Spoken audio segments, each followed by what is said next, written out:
नमस्कार, मैं मनीष सिंह आप सभी का अपने YouTube चैनल साहित्य संसार में आप सबका स्वागत करता हूं। आज हम लोग अलंकार विवेचन के जो भेद हैं, शब्दालंकार, अर्थालंकार, उभयालंकार, उसमें शब्दालंकार के अंतर्गत जो अलंकार आते हैं उसके बारे में हम जानना प्रयास करेंगे।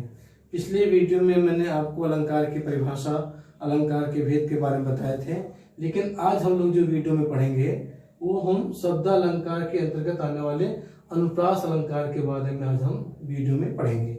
जैसे कि मैंने आपको बताया था कि शब्दालंकार उसे कहते हैं जो शब्द विशेष के माध्यम से काव्य में चमत्कार उत्पन्न करते हैं, वो शब्दालंकार कहते हैं। तो शब्दालंकार जो है 5 माना जाते हैं, मुख्य रूप से 5 हैं: अनुप्रास, यमक, श्लेष, वक्रोक्ति, चित्तलंकार।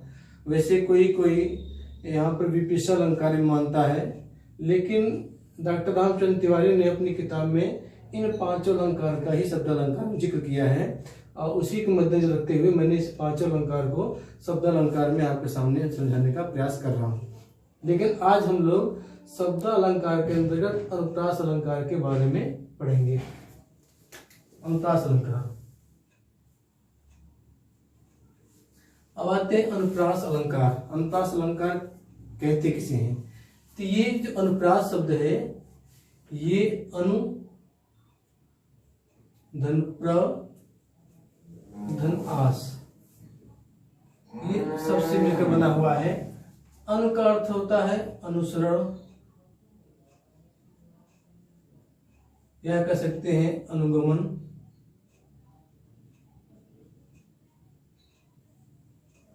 प्रा का अर्थ होता है प्रकर्षण या अधिकता, और आस का अर्थ होता है आना या रखना, आना या रखना। कहने का मतलब है कि अनुप्रास अलंकार उसे कहेंगे जिस काव्य की पंक्तियों में वर्णों, व्यंजन वर्ण की आवृत्ति हो। आवृत्ति मतलब होता है बार बार। जिस काव्य में व्यंजन वर्णों की आवृत्ति बार बार होती है वहां पर अनुप्रास अलंकार कहलाता है। यह कह सकते हैं कि वर्णों की आवृत्ति ही एक काव्य की शोभा को बढ़ाता है, वो अनुप्रास अलंकार कहलाएगा। तो मैंने आपको बताया कि अनुप्रास अलंकार 3 शब्दों से है: अनु धन प्र धन आस। अनु का अर्थ होता है अनुगमन, यानी अनुसरण करना बार बार, या कह सकते हैं कि प्र मतलब होता है प्रकृष्ट या अधिकता, यानी बार बार अधिक मात्रा में आना। आस मतलब होता आना या रखना। जब काव्य में, किसी भी काव्य की पंक्ति में वर्णों की अधिकता हो, यानी वर्ण बार बार, वर्णों की आवृत्ति बार बार हो, वहां पर अनुप्रास अलंकार होता है। इसको हम ऐसे लिखते हैं, इसकी परिभाषा लिख सकते हैं ये कि जहां काव्य में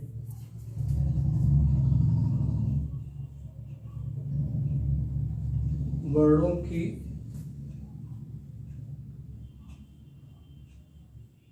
आवृत्ति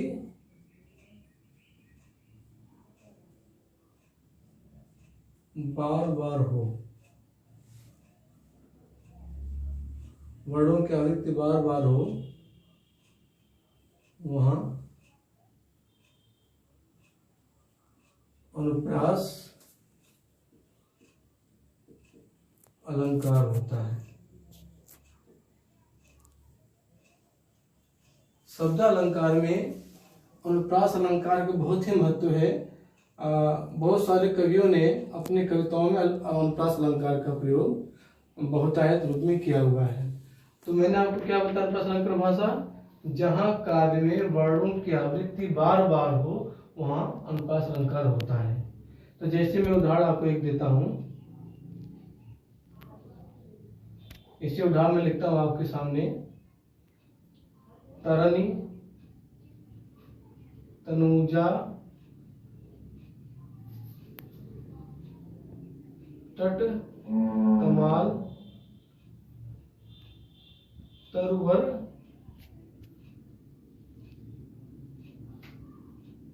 बहु, बहुछाये। ये मैंने आपके सामने एक उदाहरण लिखा है, तरन तनुजा तट तमाल तरवर बहुछाये। तो आप देखते हैं यहाँ पे मैंने क्या होता है कि वर्णों की आवृत्ति, यहाँ पर देखिए ता वर्ण देखिए 1 2 3 4 5।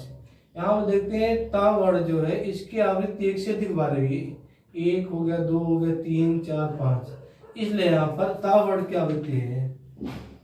ता वर्ण की आवृत्ति होने से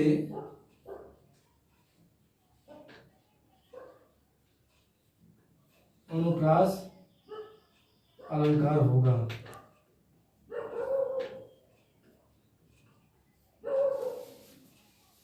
ये मैंने आपको उदाहरण दिए। इसके अलावा और भी किताबों में आपको उदाहरण मिल जाएंगे। चारों चंद की चंचल क्रीड़ें खेल नहीं है जल तल में, उसमें चा वर्ण आ जाएगा आपका।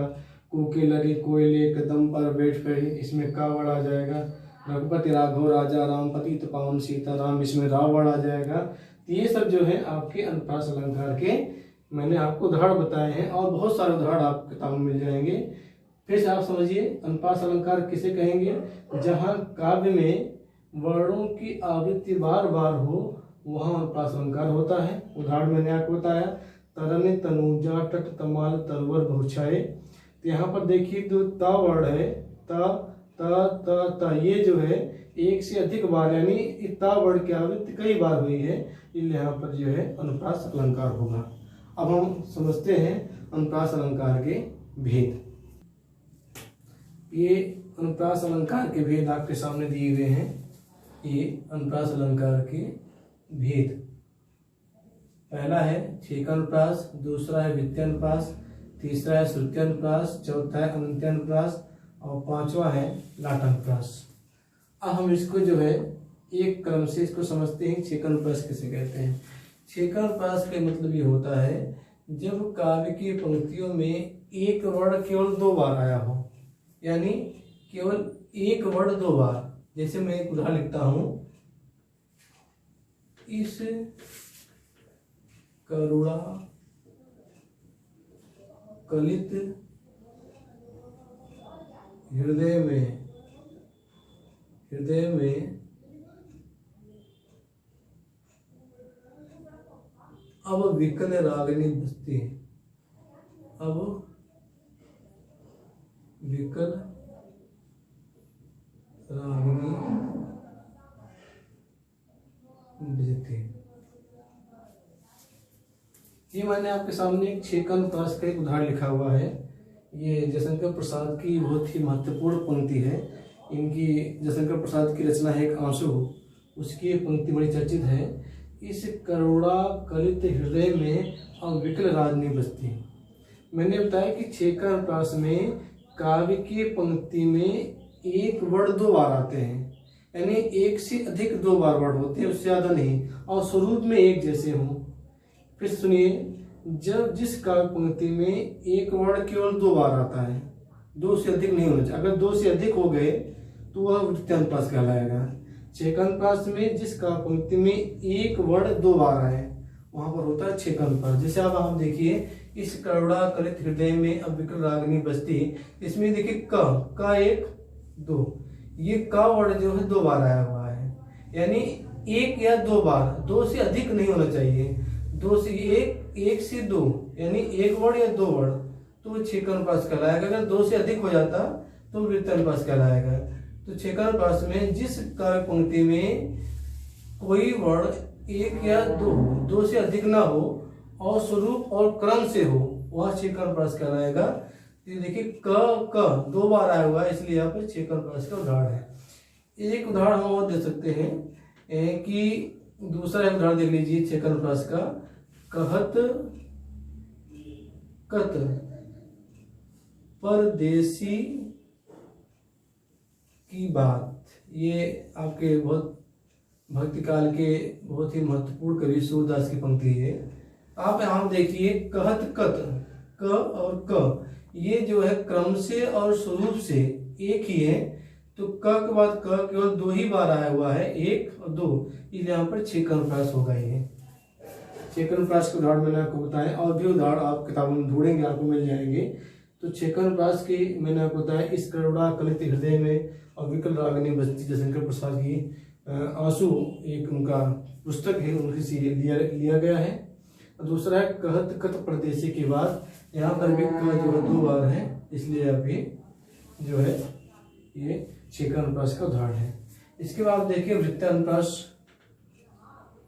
वृत्तानुप्रास में क्या होता है, जहां पर व्यंजन वर्ण एक से अधिक बार हो, 2 से अधिक बार हो, 3 हो, 4 हो, वहां पर वृत्तानुप्रास होगा। यानी 2 से अधिक बार आते हैं तो वृत्तानुप्रास होगा। जैसे है चारु चंद्र की चंचल किरणें खेल रही हैं जल थल में।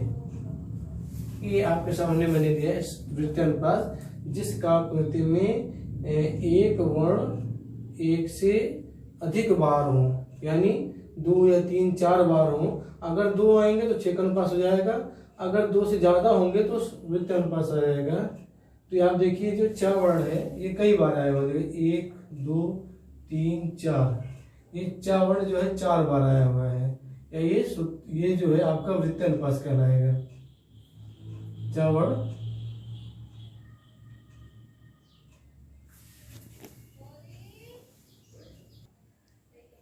2 से अधिक बार आया हुआ है, अधिक बार आया हुआ है, इसलिए यह वृत्तानुप्रास होगा।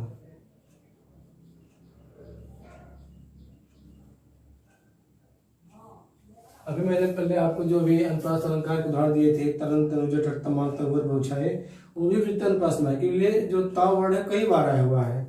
और कूके लगे कोयले कदम पर बैठ फेरी, ये भी वृत्तानुप्रास का उदाहरण है। रघुपति राघव राजा राम, ये भी वृत्तानुप्रास का उदाहरण है।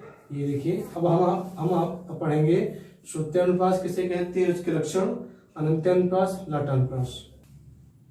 अब आप देखते हैं अनुप्रास अलंकार का जो तीसरा भेद है श्रुत्यानुप्रास। श्रुत्यानुप्रास का मतलब ये होता है जिस काव्य पंक्ति में एक ही उच्चारण स्थान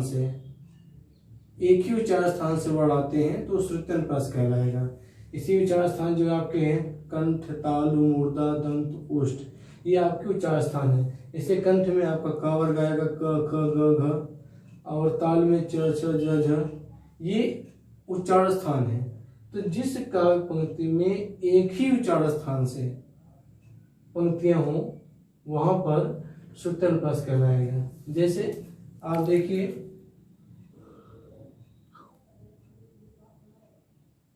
चारु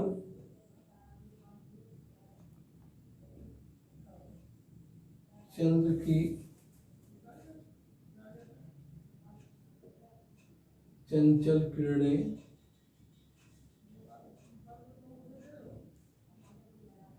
खेल रही हैं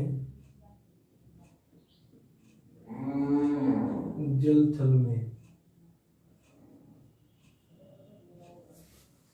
तो आप देख रहे हैं जो चा वर्ण है ये च च च च, अब फिर आप देखिए ल ल ल, ये जो वर्ण है ये श्रुत्यानुप्रास में आएंगे। हालांकि मैंने इसका जिक्र जो है वृत्तानुप्रास में भी किया था, कि चा वर्ण कई बार आ रहा है ना, इसीलिए तो श्रुत्यानुप्रास इसलिए आएंगे क्योंकि जो चा वर्ण और ल वर्ण है, चा जो आता है वो ताल में आएगा। जैसे मैंने आपको बताया था का वर्ग कंठ में आता है, च वर्ग ताल में आता है, यानी जो चा वर्ण है वो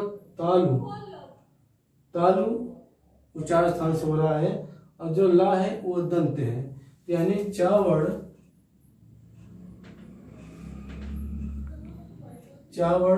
का उच्चारण स्थान जो है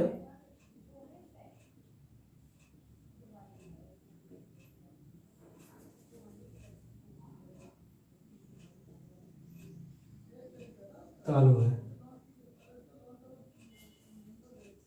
और ला वर्ण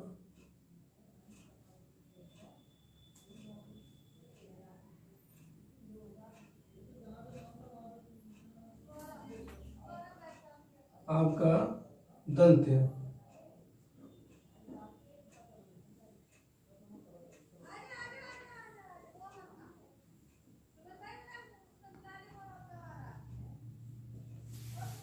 कहने का प्राय श्रुत्यनुप्रास में जहां पर जिस काव्य पंक्ति में एक ही उच्चार स्थान के वर्ण होते हैं वहां पर जो है श्रुत्यनुप्रास कहलाता है। जैसे चारु चंद की चंचल क्रीड़े तीसरा वर्ण है, इसका उच्चार स्थान तालु, यानी तालु से ही इसका उच्चारण हो रहा है। और ला वर्ण जो है दंत उच्चारण है, इसे जल थल में खेल रही है ला, ये ला देखिए, जल में ला देखिए, थल में ला देखिए। श्रुत्यनुप्रास में किसी भी अनुप्रास में नहीं देखा जाता है कि वो शब्द के पूर्व में वह वर्ण आना चाहिए कि शब्द बाद में, से कोई मतलब नहीं होता, चाहे वह शब्द के पूर्व में वर्ण हो, चाहे शब्द के बीच में हो, चाहे शब्द के अंत में हो, लेकिन आवृत्ति होनी चाहिए, यानी उसकी पुनरावृत्ति हो, बार बार आए। तो ला देखिए बार बार आ रहा है, इसलिए यहाँ पर श्रुत्यनुप्रास आएगा। इसके बाद हम आते हैं आपका जो है लाटानुप्रास।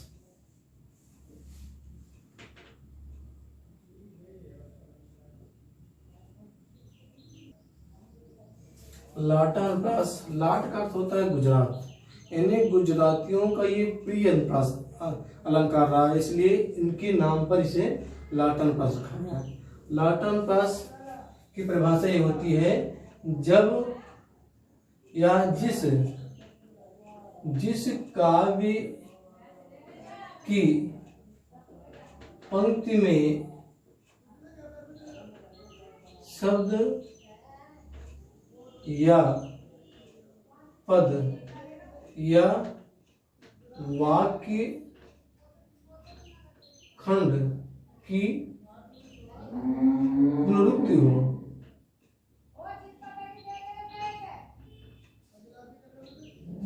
हो और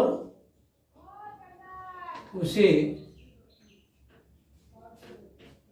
अन्वय करने पर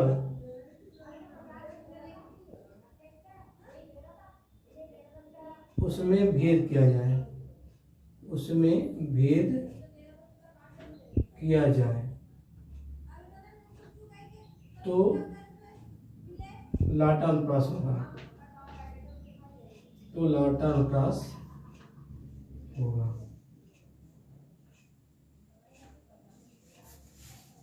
ऐसे उन्होंने बताया कि लाटानुप्रास, लाट का अर्थ होता है गुजरात, ये गुजरातियों का बड़ा प्रिय अलंकार रहा है, इसलिए उनके नाम पर ये लाटानुप्रास पड़ा।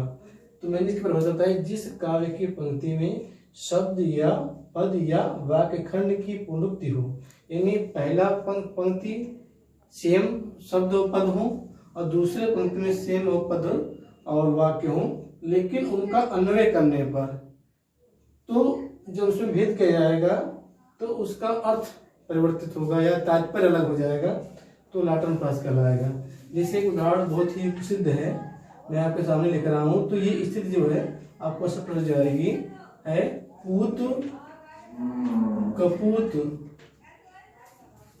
तो क्या धन संचय, पूत सपूत तो क्या धन संचय। आप देखिए एकदम, पूत कपूत तो क्या धन संचय, पूत सपूत तो क्या धन संचय, यहाँ पर जो शब्द है या वाक्यखंड है उनकी पुनरावृत्ति हो रही है, केवल आपकी ये दूसरी पंक्ति में सपूत थोड़ा परिवर्तित हो रहा है और सब वही शब्द, वही पद है, वही वाक्य है। अब ये समझते हैं कि इसका मतलब क्या होता है। ये बहुत ही प्रसिद्ध है, पूत कपूत तो क्या धन संचय। इसका मतलब होता है कि अगर पिता कितना भी धन कमा के रख दे, अगर उसका पुत्र नालायक निकल जाए तो धन को बर्बाद कर देगा, तो धन की संचय की जरूरत नहीं है। इसी तरह पुत्र सपुत्र का धन संचय, अगर किसी पिता का पुत्र लायक है, ईमानदार है, मेहनती है, अगर उसके लिए भी धन का संचय किया जाए तो भी कोई भी लाभ नहीं है, क्योंकि वह स्वतः अपने श्रम से धन को इकट्ठा कर सकता है। केवल इसमें तात्पर्य चेंज कर देना है, यानी तात्पर्य का बदल देंगे तो ये जो है क्लियर हो जाएगा अन्वय करने पर। तो फिर से देखिए, पुत्र कपुत्र का धन संचय, पुरुष सपुत्र का धन संचय, दोनों वाक्य सेम है, केवल तात्पर्य कर देने पर दोनों का अर्थ क्लियर हो जाता है। ये बहुत ही प्रसिद्ध आपका ये लाटान प्रास का उदाहरण है जो मैंने आपको समझा दिया। अब आइए देखते हैं जो चौथा, ये आपका चौथा था, चौथा भेद था। इसके बाद आते हैं पांचवा जो है अनंत्य अनुप्रास। आइए अब देखते हैं अनुप्रास अलंकार का जो पांचवा भेद है अनंत्य अनुप्रास। अनंत्य अनुप्रास जो है हमारे जो पुरातन कवि हैं, जो प्राचीन कवि हैं या जो मध्यकाल कवि हैं, उन्होंने इस अलंकार का प्रयोग ज़्यादा किया है। इसकी परिभाषा क्या होगी? काव्य के चरण के अंत में जहाँ तुक का विशेष ध्यान रखा जाता है वहाँ पर अनंत्य अनुप्रास होगा या कहते हैं। जैसे बुंदेले हर बोलों के मुँह हमने सुनी कहानी थी, खूब लड़ी मर्दानी बातों झांसी वाली रानी थी। आप देखिए ये जो थी आ रहा है, थी, इसे कहते हैं तुकबंदी। ये पहले हमारे जो पूर्वज हैं या हमारे जो पूर्व विद्वान हैं रीति काल के, भक्ति काल के और आदि काल के, उन्होंने ये तुकबंदी का प्रयोग जो है अपने कविताओं में करते थे, जिससे कविता की सुंदरता बढ़ती थी। इसीलिए कवि जो है अपने अलंकारों में, अपने काव्य में अलंकारों के भेद में जो अनुप्रास अलंकार का जो भेद है अनंत्य अनुप्रास, यह केवल तुकबंदी के लिए होती थी, जिससे लोगों को याद करने में आसानी होती थी और कविता में एक जो है सुंदरता बढ़ती थी। तो आप देखिए, बुंदेले हर बोलों के मुँह हमने सुनी कहानी थी, खूब लड़ी मर्दानी बातों झांसी वाली रानी थी। ये जो थी आ रहा है यही तुकबंदी है, यही अनंत्य अनुप्रास का उदाहरण आपके सामने दिया हुआ है। चाहे एक दूसरा देख लीजिए उदाहरण है, बंदहु गुरुपद पद्म परागा। आप देखिए परागा, गा रागा, सुरुचि सुबास सरस अनुरागा, गा, इसे कहते हैं तुक। तुक से जो है कविता में एक सुंदरता बढ़ती है, इसीलिए कवियों ने अनुप्रास अलंकार के अंतर्गत आने वाले अनंत्य अनुप्रास का प्रयोग अपनी कविताओं में किया है, इससे कविता में सुंदरता बढ़ सके। आज हमने आपको शब्दालंकार के अंतर्गत आने वाले अनुप्रास अलंकार के बारे में बताया, अनुप्रास अलंकार की परिभाषा, उसका उदाहरण दिया, और उसके बाद अनुप्रास अलंकार के जो 5 भेद हैं, छेकानुप्रास, वित्तानुप्रास, अनंत्यानुप्रास, लाटानुप्रास, श्रुत्यानुप्रास, उसके बारे में बताया। आज के लिए बस इतना ही, फिर आगे हम अगले वीडियो में मिलेंगे, जिसमें आपको शब्दालंकार के और जो अलंकार आपके हैं, यमक, श्लेष, वक्रोक्ति, चित्त अलंकार, इसके बारे में आपको अगले वीडियो में बताया जाएगा। तब के लिए धन्यवाद।